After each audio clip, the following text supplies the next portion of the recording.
आज के इस वीडियो में हम आपको रावण की माता कैकसी के बारे में बताएंगे कि कैकसी कौन थी और रावण को ब्राह्मण बनाने के लिए उन्होंने कैसे कर्म किए थे।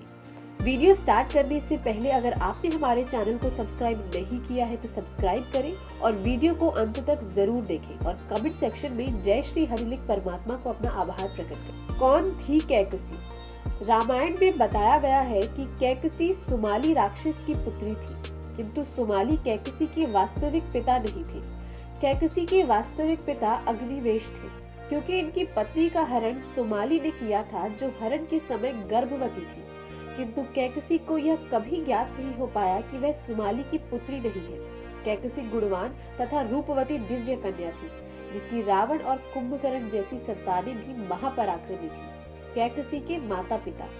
कैकसी के पिता का नाम राक्षस राज सुमाली तथा माता का नाम ताड़का था। पौराणिक ग्रंथों के आधार पर बताया जाता है कि कैकसी के वास्तविक माता पिता सुमाली और ताड़का नहीं थे। कैकसी की मां का सुमाली ने हरण किया था और उस समय कैकसी अपनी हरण हुई मां के गर्भ में थी। कैकसी का पालन पोषण एक अद्भुत योजना का प्रारूप था, जिसे सुमाली राक्षसों के लिए पूर्ण रूप देना चाहता था। कैकसी की मां का हरण एक पुत्री पाने के लिए किया गया था, जिसका उपयोग किसी तेजस्वी ब्राह्मण से विवाह कराकर शांतिवान संतान उत्पन्न करना था, जो राक्षस जाति को एकजुट करके राक्षसों का राजा बना सके तथा देवताओं से लोहा ले सके। जब कैकसी मात्र 13 वर्ष की थी, तब सुमाली ने कैकसी से कहा कि तुम महर्षि विश्वा के आश्रम जाओ और उन्हें अपने सौंदर्य के प्रेम जाल में फंसाकर उनसे विवाह करो, जिससे जो भी संतान उत्पन्न होगी। सुमाली ने कैकसी के मन में बहुत पाप भर दिया था। कैकसी के जीवन का लक्ष्य था कि कैसे वो ऋषि विश्वा को अपने जाल में फंसाए और अपने पिता सुमाली की इच्छा पूर्ति करे।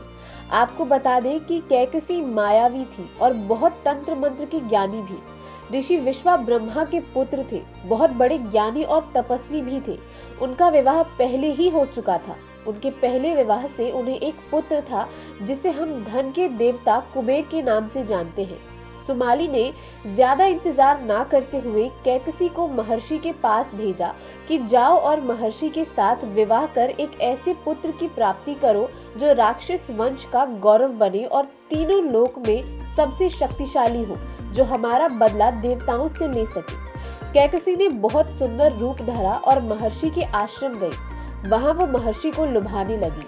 कैकसी ने अपने रूप के जाल में आखिरकार महर्षि को फंसा ही लिया। देखते ही देखते दोनों ने विवाह कर लिया। दोनों के बीच बहुत प्रेम था।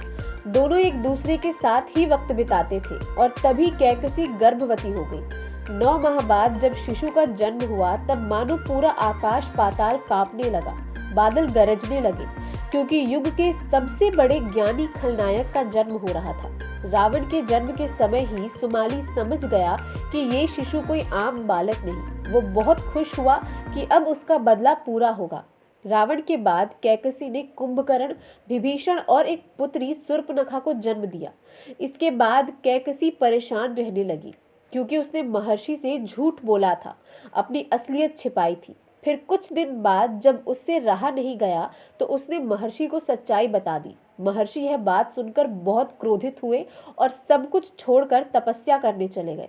फिर कैकसी ने ही रावण सहित सारे बच्चों का पालन पोषण किया।